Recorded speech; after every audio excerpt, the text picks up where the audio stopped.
নীলকমল ওসমানী উচ্চ বিদ্যালয়ের বার্ষিক ক্রীড়া প্রতিযোগিতা 2025।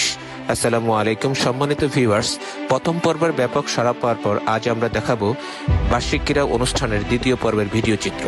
এ পর্বে রয়েছে বিভিন্ন ইভেন্টের খেলাধুলা এবং বিদ্যালয়ের শিক্ষার্থীদের গাওয়া গান নীলকমল মোদের বিদ্যালয়। বরাবরের মতোই উপস্থাপনা ছিলাম আমরা দুজন, জনাব মোহাম্মদ আলী আকবর এবং আমি মোহাম্মদ মাহবুবুর রহমান। প্রথমেই যে খেলাটি হয়েছে সেটি হচ্ছে বালিকা ছোট গ্রুপের দৌড়। দায়িত্ব ছিলেন বিদ্যালয়ের শিক্ষিকা রেবেকা সুলতানা, বেদানা খাতুন এবং আকলিমা বেগম।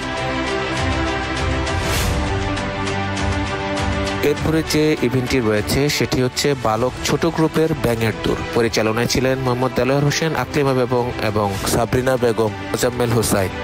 খেলাধুলার মাঝে বাড়তি বিনোদনের জন্য প্রচারিত হয় বিদ্যালয়ের শিক্ষার্থীদের গাওয়া গান নীলকমল মোদের বিদ্যালয়।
গানের পর যে ইভেন্টটি অনুষ্ঠিত হয় সেটি হচ্ছে ছোট গ্রুপের বালক প্যান্ট শার্ট পরা দৌড়, অর্থাৎ সম্পূর্ণ প্যান্ট এবং শার্ট পরে দৌড়ে যে আগে অতিক্রম করবে সেই প্রথম হবে। এই খেলার পরিচালনায় ছিলেন মোহাম্মদ মোজাম্মেল হক এবং দেলোয়ার হোসেন। এরপর যে খেলাটি অনুষ্ঠিত হয়েছে সেটি হচ্ছে বালিকা ছোট গ্রুপের বিস্কুট দৌড়। খেলাটি পরিচালনা করেন মোসাম্মদ আকলিমা বেগম এবং মিতু আক্তার। আমাদের পরের ইভেন্টটি ছিল বালক বড় গ্রুপের 400 মিটার দৌড়। খেলাটি পরিচালনা করেন মোহাম্মদ শামসুজ্জোহা সেলিম, জুটন মাতব্বর এবং মোজাম্মেল হোসাইন।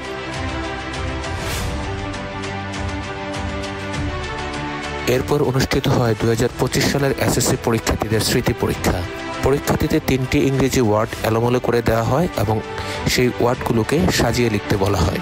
খেলা পরিচালনায় ছিলাম আমি মোহাম্মদ মাহবুবুর রহমান, রেবেকা সুলতানা এবং শামসুজ্জোহা সেলিম। স্মৃতি পরীক্ষার প্রধান বিচারক ছিলেন বিদ্যালয়ের প্রধান শিক্ষক জনাব মোহাম্মদ ফারুকুল ইসলাম। এরপর যে খেলাটি অনুষ্ঠিত সেটা হচ্ছে অন্ধের ঘণ্টা বাজানো। খেলাটি পরিচালনা করেন রেবেকা সুলতানা, আকলিমা বেগম, ডলি আক্তার এবং সাবরিনা বেগম।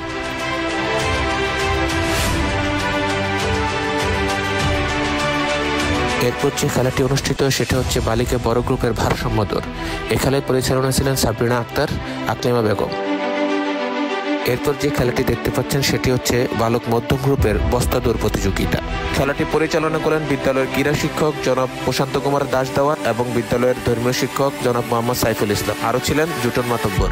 এবছর বার্ষিক ক্রীড়া প্রতিযোগিতায় বিদ্যালয়ের প্রধান শিক্ষকের পরিচালনায় প্রাক্তন শিক্ষার্থীদের কুইজ প্রতিযোগিতা নামক একটি ইভেন্ট যুক্ত করা হয়। এতে প্রায় প্রাক্তন শিক্ষার্থীর 55 জন শিক্ষার্থী অংশগ্রহণ করে। কুইজ পরিচালনায় আরও ছিলেন বিদ্যালয়ের ম্যানেজিং কমিটির সম্মানিত অভিভাবক সদস্য জনাব মোহাম্মদ বেনজির আহমেদ এবং কুইজটির বিচারক মণ্ডলীর দায়িত্ব ছিলেন বিদ্যালয়ের ধর্মীয় শিক্ষক জনাব মোহাম্মদ সাইফুল ইসলাম। এ সময় উপস্থিত ছিলেন বিদ্যালয়ের ক্রীড়া শিক্ষক জনাব প্রশান্ত কুমার দাস দেওয়ান, আলী আকবর, শামসুজ্জোহা সেলিম এবং সাবরিনা আক্তার। প্রাথমিক বিদ্যালয়ের অনেকগুলো খেলা অনুষ্ঠিত হয়। অন্যতম উল্লেখযোগ্য খেলার মধ্যে রয়েছে বালক ছোট গ্রুপের মোরগের লড়াই এবং মেয়েদের দড়ি লাফ। খেলা পরিচালনায় দায়িত্ব ছিলেন বিদ্যালয়ের ক্রীড়া শিক্ষক প্রশান্ত কুমার দাস দেওয়ান এবং মোহাম্মদ ফারুকুল ইসলাম। অনুষ্ঠানে আগত মেয়ে সুতিদের মধ্যে অনুষ্ঠিত হয় মিউজিক্যাল বল পাস। খেলাটি পরিচালনা করেন বিদ্যালয়ের সম্মানিত অভিভাবক সদস্য জনাব বেনজির আহমেদ। এ সময় বিদ্যালয়ের সকল শিক্ষিকা সহ অন্যান্য শিক্ষকবৃন্দ উপস্থিত ছিলেন। প্রতিযোগী বেশি হওয়ায় খেলাটি প্রায় বেশ খানিকটা সময় ধরে চলে। এরপর যে ইভেন্টটি রয়েছে সেটি হচ্ছে ছেলে সুধীদের পিছনে দৌড় প্রতিযোগিতা। খেলাটি পরিচালনা করেন বিদ্যালয়ের ক্রীড়া শিক্ষক জনাব প্রশান্ত কুমার দাস দেওয়ান, জুটন মাতব্বর এবং বিদ্যালয়ের ম্যানেজিং কমিটির সম্মানিত অভিভাবক সদস্য জনাব মোহাম্মদ বেনজির আহমেদ। সম্মানিত ভিউয়ার্স, আজ দ্বিতীয় পর্ব এখানেই শেষ হলো। আমাদের তৃতীয় পর্বটি আসছে আপনাদের সামনে সাংস্কৃতিক অনুষ্ঠান নিয়ে। ততক্ষণ পর্যন্ত ভালো থাকুন, সুস্থ থাকুন, আর ভিডিওটি ভালো লাগলে বেশি বেশি শেয়ার করুন। ধন্যবাদ সবাইকে। আল্লাহ হাফেজ।